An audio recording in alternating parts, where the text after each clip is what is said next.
Let us sing as we go, votes for women. Let us sing as we go, votes for women.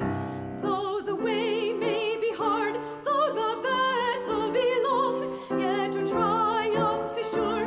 Put your heart into song, into cheering and song. Votes for women, for the right shall prevail over wrong.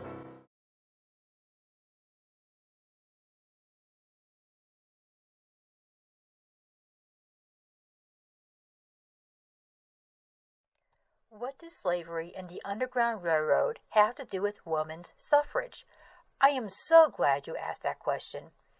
The Quakers first spoke out against slave labor in colonial America as early as 1688. However, it was not until the mid-18th century that the anti-slavery sentiment took a firmer hold in the United States. Let's skip ahead nearly 100 years. The year is 1831. According to a myth, an enslaved man, Tice Davids, escaped from Kentucky into Ohio by swimming across the Ohio River. His owner lost all trace of him in Ohio and blamed an Underground Railroad for his disappearance. The owner's verbiage took root and the Underground Railroad came into existence. No, there was no railroad that went underground. The Underground Railroad was a secret network of people, places, and routes. It was used to help the enslaved people reach the free states in the North, and often the journey to freedom extended further north into Canada. You may even recognize some names associated with the Underground Railroad: Sojourner Truth, Harriet Tubman, Laura S. Haviland. Becoming active in the Underground Railroad was a family commitment. Usually it was only men who were named in the few records that do exist. However, it was the wife who prepared the food, mended the clothes, and took care of the basic needs of those enslaved who were seeking freedom through the Underground Railroad. By this time in history, two sisters, Angelina and Sarah Grimke, among many other men and women, had openly expressed their displeasure in slavery and the inhumane treatment of them.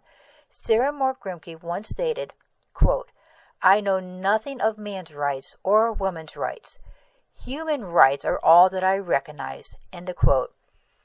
With such individuals as Sarah Moore Grimke, her sister Angelina Grimke Weld, William Lloyd Garrison, Elizabeth Coleman Hyrick, Arthur and Lewis Tappan, Levi Coffin, David Walker, Charles Grandison Finney, and many others who boldly spoke out against slavery, the abolition movement gained momentum in the United States between 1830 and 1870.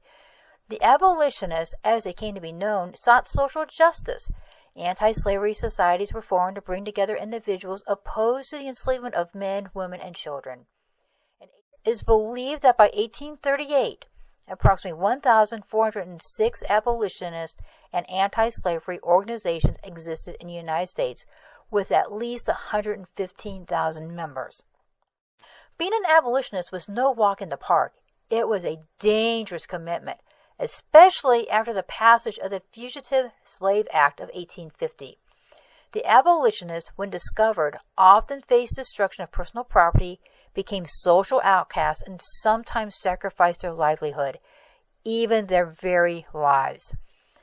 All this talk of abolitionists leads us to a pivotal point in women's history.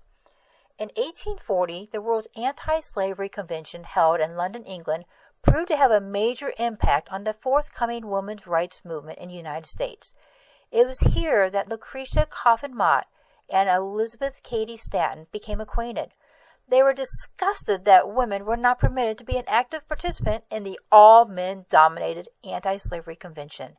These two ladies made a vow to organize a convention to discuss the rights of women, a convention where women could openly speak, express their views, and actively participate.